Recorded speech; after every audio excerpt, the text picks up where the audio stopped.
Firman Tuhan dalam kitab Yakobus pasal 1 ayat yang ke-22 menarik sekali, dikatakan demikian. Tetapi hendaklah kamu menjadi pelaku firman dan bukan hanya pendengar saja. Sebab jika tidak demikian, kamu menipu diri sendiri. Jadi dikatakan ada dua kata penting, yaitu pendengar dan pelaku firman. Apakah kedua kata itu bisa dipisahkan? Dan apakah kedua kata itu saling terkait? Yaitu pendengar dan pelaku firman. Kita kadang mendengar ada orang yang dikatakan mendengar firman dengan sungguh-sungguh, tapi dia tidak menjadi pelaku firman. Tapi pertanyaannya, apakah betul orang itu mendengar dengan sungguh-sungguh? Dan apakah betul orang itu tidak menjadi pelaku firman? Tentunya kita setuju, yang Alkitab katakan adalah benar, yaitu diminta kita menjadi pendengar dan pelaku firman. Artinya adalah tidak ada keterpisahan dari dua kata itu. Kalau kita memang menjadi pendengar, maka semestinya kita juga menjadi pelaku firman. Apa itu pendengar firman Tuhan? Jikalau kita melihat tentang perubahan penabur, kita akan memahami bahwa ketika kita mendengar firman Tuhan, maka hati kita diibaratkan seperti tanah yang subur jikalau kita menerimanya. Tapi untuk lebih jelasnya, lihatlah perumpamaan tentang penabur, yaitu penabur yang menaburkan benih dan di mana benih itu jatuh. Penabur menaburkan benih pertama jatuh ke jalan. Jelas ini adalah gambaran orang yang mendengar firman Tuhan, tetapi di dalam arti kata dia tidak mengerti dan tidak menerimanya. Bahkan bisa dikatakan bahwa suara kebenaran dikatakan dia punya telinga tapi tidak mendengar, maksudnya demikian. Ada orang punya telinga dan tentunya telinga harusnya untuk mendengar. Tetapi ketika firman Tuhan disampaikan kepada orang yang punya telinga itu, dia tidak mendengar meskipun punya telinga.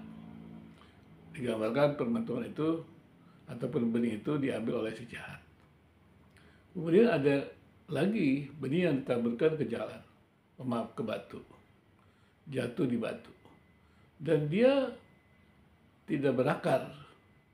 Nah, orang itu seperti orang yang menerima firman Tuhan, tapi tidak berakar, seperti benih yang jatuh ke atas batu, tanah yang berbatu.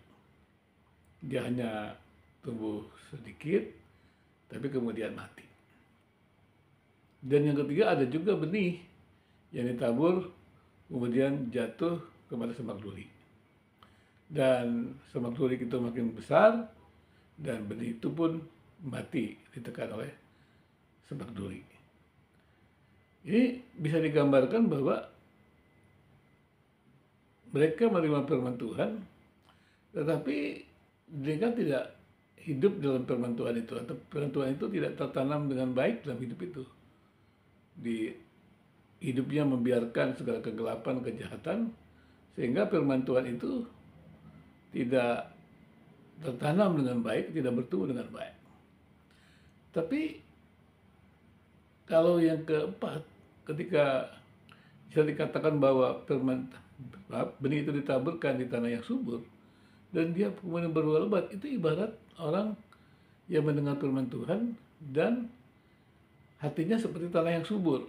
Artinya dia mendengar sungguh-sungguh, dan kemudian dia mengerti, dan kemudian dia menerimanya.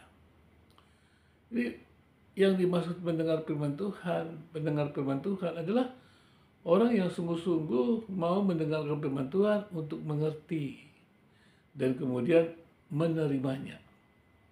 Nah, firman Tuhan yang dimengerti dan menerimanya itu akan membaharui kehidupan orang itu. Maka kehidupan orang itu menjadi hidup yang baru, terjadi perubahan hidup. Nah, itulah transformasi dari firman Tuhan.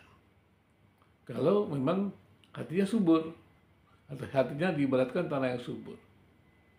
Kemudian juga kalau lebih lanjut lagi, ketika firman Tuhan itu tertanam dalam hidup kita, kemudian kita membiarkan itu tumbuh dengan subur, kita mengalami transformasi hidup dan kita terus-menerus mengalami kehidupan yang diperbaharui.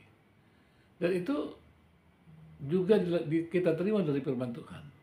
Ketika kita membaca firman Tuhan dan kemudian kita menjadikan firman Tuhan itu seperti cermin, hidup baru kita yang terus berubah itu diperbaharui oleh Tuhan, itu kita terus kembangkan atau kita terus bertumbuh dalam hidup baru itu, berarti kita melihat cermin, dan cermin itu menunjukkan kepada kita kondisi kita.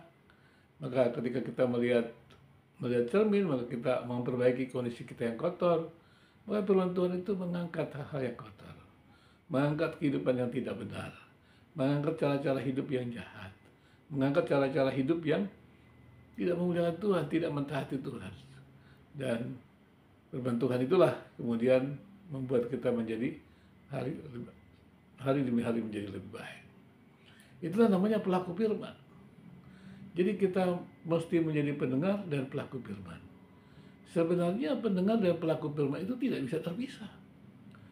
Hanya orang yang mendengar sungguh-sungguh, mengerti dan menerima, nah ini pendengar, dan dapat melakukan firman Tuhan itu. Dan memang kalau hati kita itu seperti tanah yang subur, dan firman itu ditanamkan di dalam hati kita, dan dia bertumbuh. Yang menumbuhkan siapa? Yang menumbuhkan Tuhan. Dan Tuhan itulah yang kemudian membawa kita dalam pembaruan demi pembaruan. Karena firman itu memberikan transformasi kehidupan kita. Dan firman Tuhan itu terus menolong kita untuk hidup dalam pengurusan Tuhan. Inilah kehidupan Kristen yang harus kita lalui. Mestinya kita makin hari menjadi Kristen, makin mentaati Tuhan. Kita makin hari menjadi Kristen, makin hidup memuliakan Tuhan. Kita menjadi Kristen, makin mengasihi Tuhan dan mengasihi sesama. Inilah kehidupan Kristen yang harus kita jalani untuk menjadi kesaksian, membawa kemuliaan bagi nama Tuhan. Jadilah pendengar firman Tuhan dan pelaku firman Tuhan. Pelaku dan pendengar dan pelaku firman adalah sesuatu yang Tuhan minta. Bukan hanya pendengar, tapi pendengar dan pelaku firman.